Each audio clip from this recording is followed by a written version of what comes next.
Are you ready to take your business to the next level and make the money you want so that you can create the impact you desire? Then you're in the right place. It's possible to run a successful business built around your life. Get ready for a little bit of tough love and a whole lot of strategy to grow your business without sacrificing your sanity. If you're ready to get out of your own way and step into the role of CEO, then let's go. I'm Amy Traw, and this is the Motivated CEO Podcast. As the CEO of your business, I'm sure you've heard of SMART goals. This has been ingrained in us from our 9-to-5s, from our prior careers, whatever we're working. We all know how to set those SMART goals. But there's something missing. There is something so important missing when you're setting a SMART goal. And in today's episode, I want to break down for you my process. I've stopped setting SMART goals and developed my own methodology that's worked. It's proven, I've proven it, and my clients have also had massive success. So I am sharing this with you today. The best part, it's simple. It is so simple. So let's go ahead and dive on in. So SMART goals, we've all heard of them. I've set them, my clients have set them, but SMART goals are really missing the boat on something crucial to business success. And what is that? That missing piece is action. And that is step 3 of the process. But before we get to the action, let's back it up a little bit. Step 1 is acknowledging exactly what it is that you want. When is the last time that you asked yourself, what do I really want? What do I really want this business to look like? What do I really want out of all of the work that I am doing? What does that look like? Personally, professionally, financially, spiritually. What do I want? And I don't care how big and audacious that your dream is. It needs to be huge. It doesn't have to be realistic. It doesn't have to be attainable tomorrow. No, what is that big vision for your life? Once you have clarity as to what it is that you want, I want you to ask yourself why. Why do you want this? And this is something I dive into deep inside the CEO Method book. And you can grab a completely free copy if you visit amytraw.com/free book. Yes, you can get the whole kit and caboodle, the Amazon bestseller for free, paperback if you pay for shipping, or totally free ebook, no strings attached. And I really unpack this, but this exercise was a game changer for me. Dr. Jordan Peterson was the one that originally created this. And it's the 7 levels deep exercise. All right, we'll say you want a 10K months. Okay, why? Why do you actually want that? And then, you're going to have something come to mind pretty easily. Like, well, because I want to live a certain lifestyle. But why do you want that? Well, because I want my kids to have a better upbringing than I did. But why? And continue asking yourself why until you really get to that core reason as to why do you want what you say you want, because this will get you through on those days that you're tempted to quit, that you're tempted to burn your business to the ground, because they happen. And that is the reality that not a lot of people talk about. It's a roller coaster and it's not easy. And what is easy is to make excuses and start blaming other people. Blaming other people for our lack of progress. Blaming external circumstances. Blaming everything but ourselves and taking that radical accountability. So once we have acknowledged, which is step 1, then we're going to accept where we are and develop an awareness of how we're spending our time. You have to be willing to get real with yourself. Be like, you know what? I'm not spending my time in ways that support what I say I want. I need to know exactly where I am now and how I am spending my time. So, the way I encourage clients to go about this is through a time audit. Super simple. It's similar to keeping a food log. So, say you want to lose some weight and you start tracking what you're eating throughout the day. A lot of times it's a matter of bringing the unconscious into that conscious awareness so that now we realize, okay, this is how I'm spending my time. I'm spending so much time during my day consuming instead of creating. I'm spending my time on creating little graphics in Canva when I could be out there networking, connecting, engaging with my audience. How are we spending our time? And once you start to have the awareness, I want you to look at it and analyze, okay, are these actions actually getting me closer to my goals?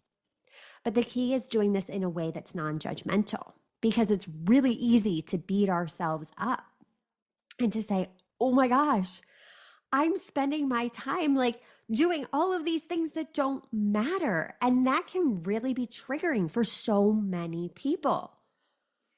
So come to yourself with compassion and be like, okay, well, now I'm aware. This is just data. This is data that I can use to propel myself forward. Because this is step one to making a change, is the awareness of our current behaviors. And now on to step three. And this is the missing piece with all of the SMART goals that you have been setting for years and not achieving. It's action and accountability.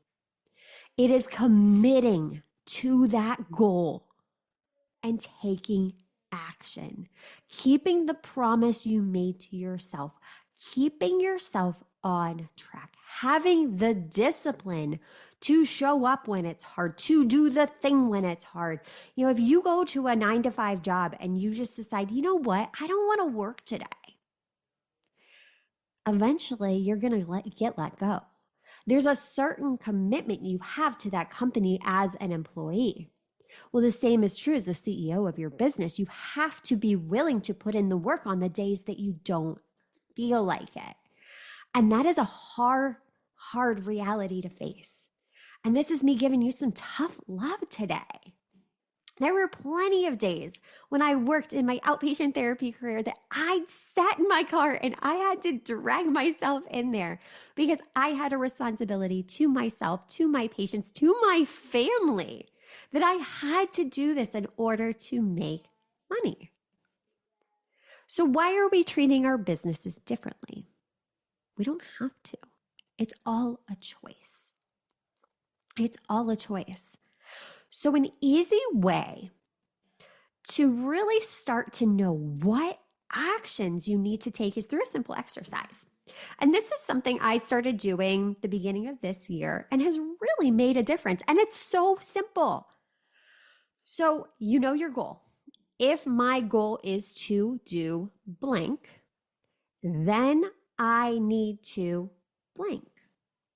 So what this does is if you have that clarity as to this is what I want, then we reverse engineer it. Okay, this is what I need to do. If my goal is to make X amount of money, then I need to make this many sales. In order to make this many sales, I need to make sure I'm spending my time doing X, Y, and Z. That's it. That's it. It is that simple. But what happens is our brains are wired for comfort. So we focus so much on the limitations. I'm busy. I have kids. I have this, that, and the other. Life is lifing, right? We all make those excuses. I've made those excuses too. But when we start focusing on how can I make this work? How can I strategically and intentionally focus my time and energy into the things that will get me closer to my goal? And if you're having trouble keeping those promises to yourself, keeping those commitments, find an accountability partner. It might be a business bestie. It might be your spouse. It might be a friend, but have someone that will keep you accountable, that will call you out, that you have to check in with, that is willing to give you the tough love that you need to hear. Accountability and that radical acceptance of, you know what? These are either my results or lack thereof. That's a game changer. That is so, so huge. But it comes down to discipline. It's developing those new habits, those new behaviors so that you can create consistent change because the motivation will fade. It's a fact. And this is where the discipline kicks in. And we dove into this in episode 313 of the podcast. Make sure you go back and listen to that episode because discipline is what will get you through when that motivation fades. Discipline and knowing that why, knowing that inner why, reflecting back on that, have it posted on your wall loud and clear as a reminder that this is why you're doing what you're doing. Because it's so easy. It's so easy to play that blame game. But no, you have such a big impact to make on this world. You have a purpose for being here. Stop selling yourself short because the life that you want, you can achieve. You can attain any goal, no matter how big, how small. When you set your mind to it and start asking yourself, how can I achieve this? You're going to start to figure it out because now you're shifting into new neural pathways. Your brain is looking for opportunities instead of focusing on all of those obstacles. So once we're through step 3, step 4, assess and adjust. This is, again, something that you need to approach in a non-judgmental way because it's hard. We love to judge ourselves. We love to be comparing ourselves to others and saying, you know what, it's not happening. It's not happening as soon as I want it to. Well, guess what? That's information. That's data. And we talk about this all of the time here on the podcast. Data drives your decisions. Look for those patterns. Don't look at just one snippet in time. When you start to reflect back, you can see where the natural patterns are in your business that you're ebbing and flowing. You're so laser focused and intentional with your time that now you're not having to work 24/7. You're seeing what's working and you can double down on it. So what I encourage you to do is when you're tracking the data, get curious. Ask yourself, if you met your goal, okay, why? What really worked well? How did I achieve these results and how can I double down and do more of that? Or if you didn't achieve a goal, guess what? That's okay too. That's just information. Get curious and ask yourself, how? How can we make this work? What could we do differently? Where is our focus? Going back to that time audit and really assessing, am I spending my time in the right places? Because again, we love to revert back to those old comfortable habits. Our brain loves comfort. But once we realize how we're spending our time as a choice, then we can intentionally change that. So in order to recap this whole new way of setting goals, step 1, acknowledge. Step 2, become aware and accept where you are. Step 3, action and accountability. Take action and keep yourself disciplined. And step 4, assess and adjust. It takes practice. anytime you start to do something new, you have to be a beginner again. And that's not easy. Nobody likes to not have success. We don't want to risk things. We want to be safe. But in order to get different results that you haven't had before, you have to do different. You have to be different. You have to be willing to treat your business like a business. I am here cheering for you. And until next time, cheers to making the money you want so you can create the impact you desire. Are you loving what you're hearing? Do us a favor and hit that subscribe button so you don't miss an episode.